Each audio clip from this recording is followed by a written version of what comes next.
Hello ladies and gentlemen, it's Mike here at Games from Scratch, and there is a new version of Blender available right now, Blender 2.83 LTS, and that one really came fast. Blender 2.82 seemed like it was just yesterday, although I think everyone would agree, lately, with all the lockdown, we don't really know how to tell time anymore, do we? And exactly why I am exactly one day late on telling you about this. Yeah, it snuck up on me. So sorry about that, but there's no time better than the present to talk about it. So what's that LTS part all about? Well, I talked about this back in March when I talked about the future of Blender. They did some roadmap posts, some blog posts about what was coming up. And one of the big things they announced was the addition of Blender long-term support. They were going to be doing it with the next release, which was big, but not that experimental. So this was a good candidate for being supporting. The entire idea behind an LTS release or long-term support release is that you can commit to it and know you're going to get bug fixes and security fixes, and that's it. The features aren't going to change. The file formats aren't going to change. It is going to be stable. And why would you want this? Well, the biggest reason is,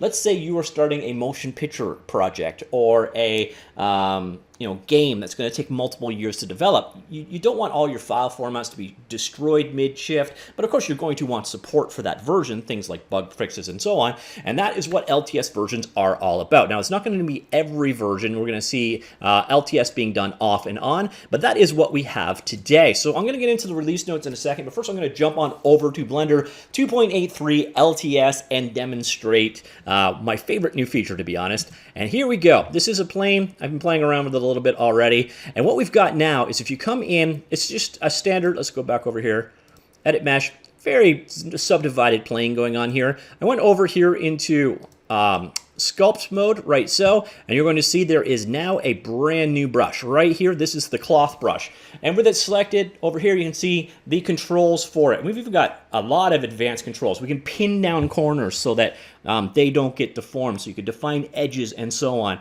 You got control of your stroke, etc.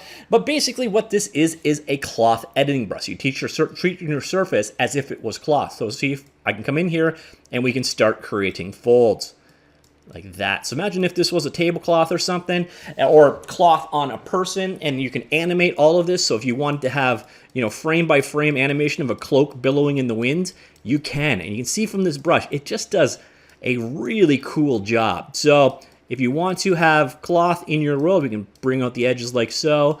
Or we could also, of course, pin some of the edges so that they stay static.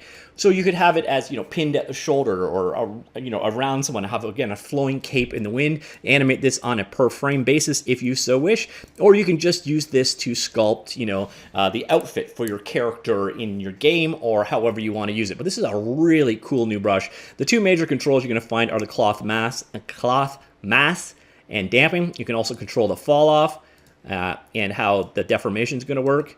But the two big settings are going to be these two right there. So that is my favorite new feature from Blender 2.83 LTS, other than, I suppose, the LTS aspect. That's going to be a huge thing for larger motion studios and game houses that want to start taking Blender seriously. So we've got this going on. This is an updated version that's going to be updated for 2 years' time. But now let's head on over and look at the other features and functionality in Blender 2.83. Now, the cool thing with Blender is they're doing better and better release notes. So basically, they do a showcase of all of the best features in this version. Do be sure to check that out. I will, of course, link this in the linked article down below. But this release consists of 1,250 bug fixes and further critical fixes. It's long-term support, so you're going to get those bug fixes for the next 2 years. New features include VR support. Don't get your hopes up as much as that. That sounds awesome, but it's not quite as good as it sounds. OpenVDB import, Optix viewport denoising, and a powerful new physics-enabled cloth brush, which we just saw in action. Again, that one I think is the game changer of this release, or I think that's like that's the sexiest feature in this release, I would say. But OpenVDB, it's a standardized format. It was created by DreamWorks, if I'm not speaking out my butt, but I'm pretty sure it was actually DreamWorks. It's an open standard for high-volume data set things. Here you can see a simulation can be brought in, so they can now import and render OpenVDB volumes, including stuff. You can use Blender's Fluid Simulation Cache or other software such as Houdini for creating them. And yeah, so once you bring these guys in, here we go. Boom. So for the special effects, especially if you're working in the film world, or actually, you know what, Houdini is getting increasingly used more and more in games as well. So you've got the ability to open VDB files and render them, which is certainly nice. It's actually nice to see that we're getting more and more universal file formats that are, not necessarily controlled by, say, Autodesk, and that's a nice thing to see. So again, that implementation there. Now, as I mentioned earlier on, there is new virtual reality support. Unfortunately, this isn't virtual reality authoring. This is virtual reality navigation. So what you can do right now is scene inspection, walk around your scene in virtual reality within Blender. Now, of course, that also sounds really cool. And by the way, there is another project out there for actually bringing VR fully to Blender. Let me know if you're interested in me covering that. It's an independent project, but if you have a VR headset right now and you kind of want to walk around in your world, or let's say you're doing, ArchViz sales pitches, you want to have someone navigate your world in VR, that functionality is now there. But just don't think that you can, start modeling in VR. That functionality sadly is not there. But this is a first milestone, so hopefully we see that kind of functionality coming in the future. Now, this one I actually swore was in the last release. But Optix viewport denoiser, the NVIDIA Optix AI accelerated denoiser. Now, I guess this was new. Cycles now supports denoising inside the Blender viewport as well as in final render. So the last time it was final renders only. Now you could do it in the viewport. So yeah, nice to see. You can see the side-by-sides going on here. So it does have a pretty profound effect. It's nice to see that it is now in the viewport as well. So I guess that's the big announcement there. So simply turn it on and enjoy fast and noise-free renders in the viewport.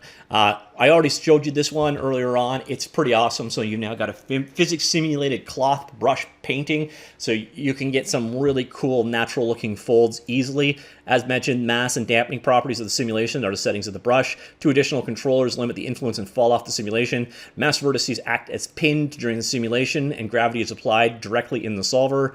Brush includes 7 deformation modes with radial and planar fall off types. We've got mesh filter and brush improvements. So the new sharpen mode in mesh filter pinches the edges while smoothing flat surfaces automatically. Surface smooth brush, the new brush, removes the surface while preserving the volume of the object using the HC algorithm from improved Laplacian smoothing of noisy surface meshes. The smooth results can be controlled by tweaking the original shape, preservation, displacement, and iteration count. And we got the clay brush, also gets improvements and a new option to choose the brush tip between the circle and square. And finally, layer brush was completely redesigned. Gone are the artifacts when alternating between adding and subtracting, or when modifying the same area multiple times. So really, sculpting has got a lot of love over the last couple of releases. It's profound, actually, how far Blender sculpting has come since Blender 2.80. So now we've got new face set system, lets you control visibility of individual parts of a mesh or automatically mask parts of its surface for sculpting. So you can quickly turn things off and on. It does make it really easy to focus in on what you want to work on and ignore the rest. Grease Pencil got a lot of love here. It was completely rewritten and is much faster. Same workflow for meshes is now available in Grease Pencil objects, making stroke colors no longer limited to a single material. Now each point can have its own color, giving you unlimited artistic freedom. And if you haven't tried out Grease Pencil since 2.8x releases, it is a powerful 2D brush system built directly into Blender. You'll be amazed at the 2D work you can do in Blender now. We've also got a new mask system, improved effects, so rewritten to improve quality and speed while adding new functions to make them more flexible. Fast strokes, so no more jagged lines when drawing with fast gestures, and smooth corners. Smooth lines even in the tightest of strokes. Frame rates are now 2 times higher when working on files with large numbers of Grease Pencil strokes, and strokes are smoother when painting quickly.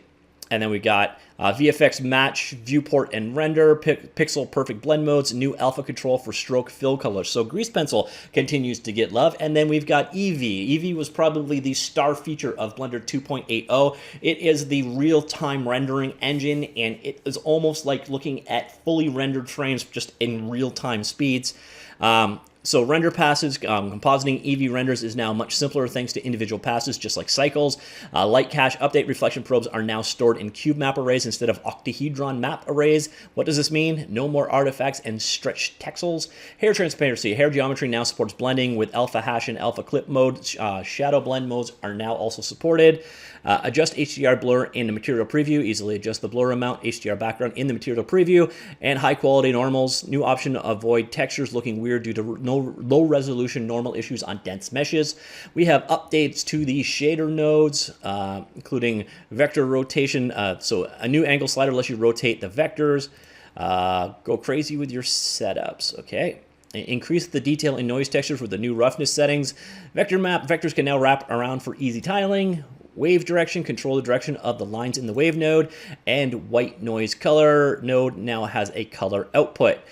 We've got performance improvements across the board, including undo, now being much faster in object and pose mode. Sculpt mode, the new delay viewport updates options includes performance when navigating high polygon meshes. Self-collision in cloth simulations is now up to 5 times faster. Fluid simulations with effector objects now bake faster, and loading times for particle and mesh files in Fluid Sims has been reduced. Nobody will say no to faster as a general rule. A bunch of modifiers were improved, including the corrective smooth. Now scale parameter provides accurate deformations when scaling the root bone of a character rig. Ocean's new spectral mode mimics shallow water as well as deep seas. Remesh gets a new voxel mode, matching the voxel remesh operator. Solidifying now plays nicer with the bevel modifier. Surface deform now works from a specific vertex group and gets a new strength control. And warp modifier can now use armature bones as from and to targets. Video sequencer got new love, including a new disk cache, opacity, and audio preview on strips. Slimmer handles on strips. Color sample as tool. Select handles with box selection, blade tool, and adjust lapsed operation. I need to check video sequencer out again. It used to be horrendously crashy, at least on Windows, so hopefully it's a lot better. And this one again is a keeper. It is going to be updated, not new features, but support, bug fixes, security fixes for the next 2 years. So if you were working on a long project and you want stable releases, this is the one for you. And then there's a bunch of small improvements. The other format, in addition to OpenVDB that we've been getting love for, is the USD format. So I think we've actually got Pixar and Dreamcast both actually contributing file formats now, which is kind of cool. GLTF improvements, Metaball USD export, fluid improvements, so on and so forth. So we got a lot of things there. And yeah, that is basically it. One last thing is, if you are loving Blender, consider contributing to the Blender Development Fund. That is what makes all of this possible. So that is Blender 2.83. And if you'll forgive me, I'm now going to go back and play with some cloth some more, because that is really cool. I can't believe, again, just how far sculpting has come in Blender in the last 2 releases. This is pretty awesome. And again, if you are working with cloth, you're going to love this one. All right, that is it. That is Blender 2.83 LTS. Once again, my apologies for being basically 1 day late on this one, but it's definitely worth the wait. Yeah, worth the wait. And amazingly, we actually didn't wait that long. Blender's release cycle is getting insanely quick. Yeah, so let me know what you think, favorite feature, all that stuff. Comments down below, and I'll talk to you all later. Goodbye.